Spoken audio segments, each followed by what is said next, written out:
Philippines filed a fresh diplomatic protest against China over the illegal presence of its ships in the West Philippine Sea. Pat Mangune is joining us live from Mandaluyong for details. Pat, what do you have for us? Riza, the Foreign Affairs Department has formally lodged a diplomatic protest against China regarding the continuing illegal presence of some 240 Chinese ships across the West Philippine Sea. In a tweet, Secretary Teodoro Locsin Jr. described the protest as beautifully written, but said only lawmakers from the Foreign Affairs Committee may have access to it.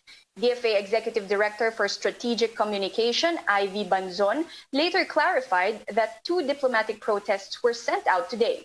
One counts as a daily protest for as long as Chinese ships are illegally moored in the Julian Felipe Reef. The other one, meanwhile, is for the dispersal of Chinese vessels to other parts of the Philippine maritime zones. In line with this, Armed Forces Chief Cirilito Sobejana ordered 3 additional Navy ships to boost the country's presence in the waters. The Philippine Coast Guard and Bureau of Fisheries and Aquatic Resources also have 3 vessels in the area.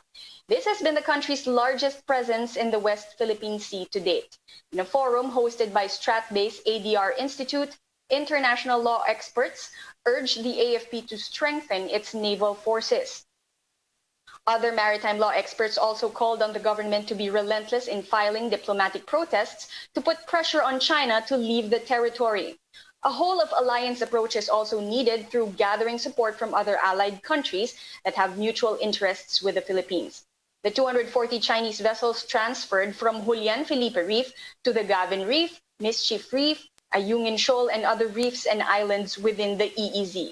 These Chinese maritime militia ships are approximately 60 meters in length and could illegally haul up to 1 ton of fish every day.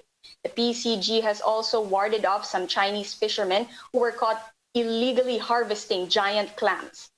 The Chinese embassy in Manila and DFA both agreed to lower tensions and handle the issue through diplomatic efforts. Despite this, the ships have not completely left the area. Riza, US-based company Simularity, based on their recent geospatial satellite data, also said they see that the Philippines is lacking in its defense strategy in the West Philippine Sea compared to other claimant countries like Vietnam. So they warned that most or some of the rest of the unoccupied reefs and islands may easily be snatched by China.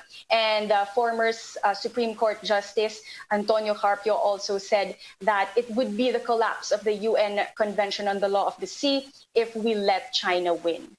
Riza? Thanks for that report and stay safe. That's Pat Mangune reporting from Mandaluyong.